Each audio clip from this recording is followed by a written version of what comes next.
Amazing. Very So sharp. what happened is we got unbelievable food here.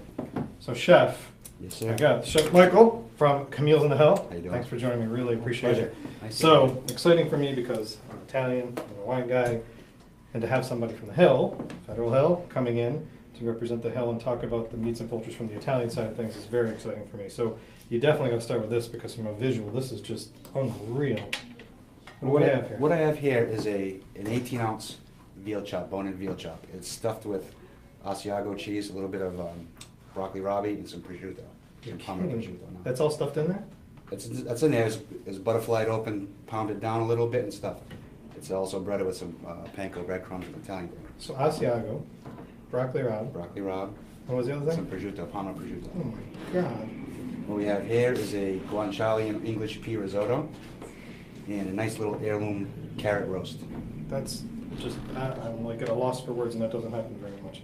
That's unbelievable and something that I may have to be in, like, maybe tonight trying. Well, this dish we're actually trying to make a Camille staple. Really? So I've been running it for the weekends the past couple of weeks. You know, you go to certain places and So kind of like an addition to the menu to try it out. You and- know, you know, for years we've had a seafood lobster casserole, and it's not on the menu, but it is known that you can come in and have this pretty much whenever you want. So what I'm doing is trying to get this up to be followed by people. You know, there's nothing. You want to have. It's educating. It's educating. It's also when people want a hankering for something, they want to go to that certain spot. Right. You know, and if I can turn something out like this out weekendly, if that's So- a word. But so right there though, that's an education and an experience. That in and of itself, that's something that you just came up with. And this is why I was very interested in having Camille's come in, is that from that Italian experience of talking to meats and poultries, there's so many different ways and so many different things to do.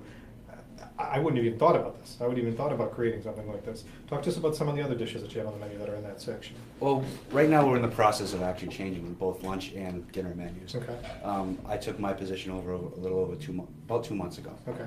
So what I'm trying to reintroduce back to Federal Hill is more of the classic Italian style of cooking. Okay. You know, there's more. And Camille's has been around a long time. Camille's been around since 1914. Right, a long time. It's The oldest probably, and finest I restaurant. was gonna say, the oldest on the hill, right? Absolutely, yeah. Yeah, it's the oldest restaurant on the hill. And it's had transformations, but stayed in the same location and done things. Yeah. I remember, I think it was Gary that owned it from the very beginning when I came to Rhode Island. But you have been, Camille's has been an institution. So when you're talking about coming back to that classic style, are you modeling things after things you've seen in Italy or different parts? Well, I did a lot of regional research. Okay. You know, so my previous job was at Alpine Country Club. We used to do something there where we would take a certain region of Italy, and I would take a week or two to learn the actual regional cuisine of that one place. So you take the Tuscany and the Barolo region. You would take certain dishes from that one area, Yeah. just so, you know, it's not something you eat every day, you know. So from the perspective of the meats and the poultry items that you have on the menu, from an Italian perspective, there isn't a lot of explaining because you put it through on the menu. It tells you what it is and stuff. Do you feel that people are being more adventurous and trying things? Absolutely. Okay. Absolutely. I believe a lot of people, most people eat with their eyes. Oh, absolutely. So if you can introduce them to something they haven't had, for example, a couple weeks ago we had Italian spiegola, which is a size bigger than typical branzino. Like you have a Grecian style branzino, then you have All right, Italian. now explain what spiegola. branzino is because I'm not sure everybody's gonna- Branzino is it's a Mediterranean fish. It's a flaky fish. It's seen all over the Mediterranean, Okay. Greece, Italy, Spain. It's basically their go-to fish. Okay. You know, to have branzino in the United States, I mean, they do have local black bass, which gets passed off as. It's a variation, basically, is the other way they do it.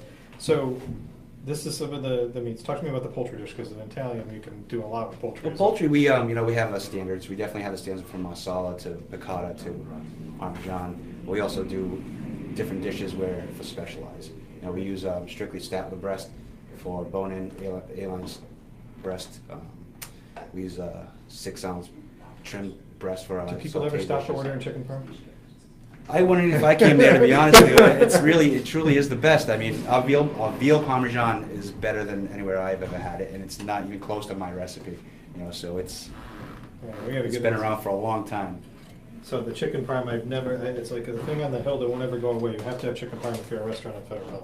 Yes, absolutely. It's amazing. So is there other dishes that have this same creativity that you created here? I've been fortunate enough to be pretty much given the keys to do whatever I wanted in the kitchen. That's I mean, awesome. there are actually some staples that can't be changed. You know, people Oh, know the meatballs, know it's like the chicken parm. The chicken It's like parm, the chicken parm. you know. I'm going to open this for us. No, please do. So tell us a little bit about Camilles as a whole, because the restaurant now has got that, to me, that Nuovo Italian fare. Well, that's what I like to bring to the table is trying to invent something more of a upscale casual, like comfort cuisine, like an upscale comfort. You look at this and you want to sit down and just relax. You know, you want to drink a bottle of wine and eat till you pass out. Absolutely. And to me, that goes hand in hand with the comfort side of it. Also, ingredient-wise, I'm very fortunate where I can maybe try something that no one else is doing. You know, especially like beef cheek or different cuts, like off cuts that aren't really staples, but So you're experimenting more with it. experiment a lot. And are guests coming in and requesting that, where they wanted to try the different things? Absolutely. Okay. You know, that's a big fun part of my job. So from the Italian ingredient perspective, I mean, the fact that you said you have broccoli rabe in this is amazing to me, because it's not something you look at and say, okay, there's broccoli rabe as part of this dish. Mm-hmm. And some diehard Italians and people that like to try new things, that's an amazing ingredient to incorporate Mhm. into this, rather than just having it as a regular side dish. Yeah, I mean, there's more to do with it. I mean, you're taking a bitter flavor and add it to a sweet sauce that has a little bit of a sherry, like cooking sherry. You know, you add in some sweetness from the risotto and the peas, and it all meshes together. Especially from the roasted carrots. You know, so that bitterness from the rabi plays well off of it. So right now, this is a weekend edition. This is something that you're looking down the road to hopefully make a staple on. Yeah, we'd like so far it's been running well for the past month. Past 4 weeks I've been having this every Saturday night, and we sell out of it. So talk to us about the Camilles setup, because I find that the more people I referred over to Camilles that go check it out, every time they walk in, they find that something surprising. Like they didn't realize the bar was this way, or that you have the outdoor patio, which on Federal Hill is a tough thing to have, other than just sidewalk. Yeah, we're lucky to have that back lot area.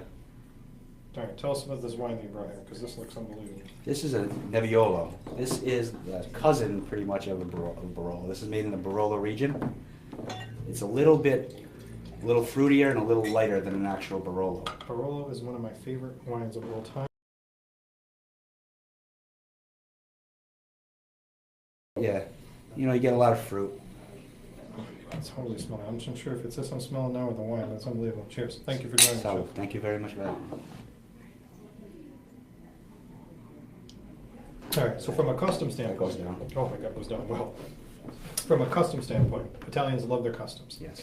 Federal Hill as a whole gets a lot of tourists that come up there. It's, Yes, it does. 40% ratio sometimes of who's coming in and dining with you. Do you find that when those people are coming in that you have to educate the tourists more than you're educating them? Absolutely. That's what we're trying to do. I mean, I'm fortunate to work with an incredible staff. I don't know if you've been to dinner at Camilles. Oh, yeah. The front of the house staff is by far the best I've Yeah. worked with. You have a great team. They're knowledgeable. We do a pre-meal every day. Every day before service, we do a pre-meal. So everybody is on board with what's going up to the tables. So in pre-meal restaurant terms is when you meet with your staff before dinner or lunch starts and you explain to them the things of the day and kind of educate your staff and remind them of things. That's what the pre-meal. Yeah, we get lucky also, because if I bring in, say, the 2-pound table side piece of fish, we do a run-through at the beginning. So all the waiters know how to do it table side and they actually get to eat the actual dish, so it sells better. Right. You know? So that you're giving them a little course in selling. So from the Italian side of meats and poultry, is there anything that you've had people, I was explaining earlier, some of the chefs, that there used to be this thing where people were cutting out meats because they were concerned about the health, whether there was health benefits or if it was bad for you. Do you find that people are coming back now and? Yeah, I think there's so much information out there that people go back, especially the non-carbohydrate eating people. They'll look for a piece of meat, a piece of fish. We sell a lot of fish, I have to say, because we're going back to that Mediterranean diet style of eating. Okay. You know, freshness, crispness. It's what you see is what you get. When we don't use any processed foods, we do all our own cutting, all our hand cutting with our fish, meats. You know, this was 6 bones this afternoon. You know? 6 bones this afternoon. Now, are the meats local? Do you work with a lot of different purveyors to source? We use all local, absolutely. And from the perspective of how when you're getting this all in, does Camille, you guys are seasonal, right? You still do the menu changes seasonality, right? I've just started, and I'm looking forward to doing that, yes. Okay. So I do have a spring menu coming That's up. going to kind of put your stamp more on things as you're going Yes, forward into the absolutely. summer and stuff. Yep. So Camille's is lunch and dinner, right? Yes. You've got the huge bar that's over there. What would you say, I mean, I know you said you're recent to the restaurant, coming there from the traditions, from the past, and what you're trying to marry with the present. What would you say is probably one of the most popular items ordered on the menu there? Popular items, besides the chicken and veal Trying parm. the, yeah, I'm trying the chicken and veal parm. You know, we make our own pasta. Like the homemade gnocchi is always one of the top sellers. We do a brine pork chop out of this world. You know, it's something I wouldn't even think about touching. So we didn't talk about this. So talk about pork chops though for a second. So describe that brine pork chop, because I was getting text messages, people asking me about some of the other meats besides just the beef. So talk about that pork chop. Well, that pork chop, before I was a chef, before I was a cook at Camilles, was actually something I ordered last time I was there for dinner. Really? Yeah, it's a 2 pork chop dish with some pepperdews, some house brine green peppers. Mhm. So you have the pickled peppers, and you have nice sweet pepperdew peppers. That's done in a garlic butter with champagne, a little bit of fresh parsley, garlic. So you get a nice sauce from that. You use Okay. a little bit of the juice from the peppers, and everything combines and makes a nice sauce. Is it a big cut of meat or how? You get 2 8-ounce pork 2 chops. 8-ounce portions. Yes. Okay. So your brine has a little bit of, some onions, some maple flavor, which And a few spices. And then, so other than the veal and the pork, have you guys done anything with like any of the lamb or any of these other specialty meats that are out, or even I heard recently people are experimenting with goat meats and different things? Yeah, goat meat is not something I've gotten into yet. Okay. But I like to do, at the beginning of the week, my head just starts going. Spinning, I'm sure. Spinning yeah. is what I want to do for this week. Yeah. So the first few, Monday, Tuesday, even a little bit of Wednesday, are contrived of thinking of this, what I want to get out there on this weekend. Because I'll be honest with you, a lot of the sales on the weekends are specials, you know? So People that are experimenting a little. people that are experimenting, you Yeah. know? I've, taken in some, people are eating the older style stuff now a little more. Mhm. You know, a lot of braised dishes like ossobucos, Oh, pork ossobucos, Ossobuco's got to be my favorite dish in the world. lamb. You have to come and try it. 'Cause Oh, I absolutely. put it up there. A lot of people are into that braised hearty food the colder months. So Right. now we're going to get into more of the lamb chops, more of just bone-in chicken specials. Ossobuco that falls off the bone, I'll eat it year round. I don't care Yeah. when it is. It's just like one of my favorite dishes in the world. So one of the big questions I've been asking, besides all the benefits to this and the styles and things, has been from a preference standpoint. People love to ask chefs these 2 questions I'm going to ask. So one is, what do you love to prepare? What is it you really like to cook yourself at Camilles? At Camilles or yeah, at my home? Well, actually, let's make it a 2-part question. That's a good point. So let's make it a 2-part. So at Camilles first. At Camilles, it's a new experience every day, because the place is so rich in tradition, and I'm still learning the Camilles way to do some stuff. Right. But if it was for me personally, I'd have to say breaking down and seeing the fresh proteins that come in. Okay. And that's one of my favorite things to do. And deciding where you're going to place them into what dishes. And, Exactly. Okay. Like I'll talk to a purveyor at the beginning of the week, and Mike, I have this. Wow, that's pretty cool. And you start thinking in your head, and It's an amazing you thing actually when you're a start chef. tasting flavors in your Right. head, and that's when the fun part kicks in. And then at home, since he brought it up, I'm just saying he brought it up. So at home, what do you like to cook? I like to cook whatever my wife's making. My wife's an excellent cook. I'm sure she loved that response. I'm She's sure a she great loved that cook. response. That's awesome. My kids definitely like her cooking better. Really? That's funny. And then from the perspective, what would you say is probably the dishes there that come out of the kitchen and everything like that?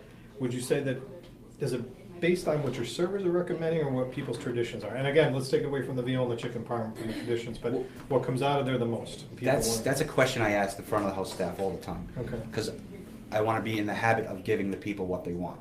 If somebody says on a Friday night, "Oh, I haven't had this in a long time," you can check with the chef, maybe he has it. If I don't have it, I will do my best to get it to you. Okay. And if I definitely can't get it to you that night, just put something in my mind to maybe try. So that you know that you're try making again. sure you're Yeah. going forward. You know. Fantastic. Fantastic. Well, it was truly, truly a pleasure having you come in, and I like the fact that we had a spin on the meats and poultry, because from an Italian perspective, it is different. It's completely, Absolutely. we're going to a steakhouse or whatever, and you're an awesome representation from Camilles on Federal Hill, and I'm glad that they've got you on board now. So thank you for the incredible wine, incredible education, and very happy to have you join me. Thank you very much. Thank you, Chef. Thank you very much. Appreciate it.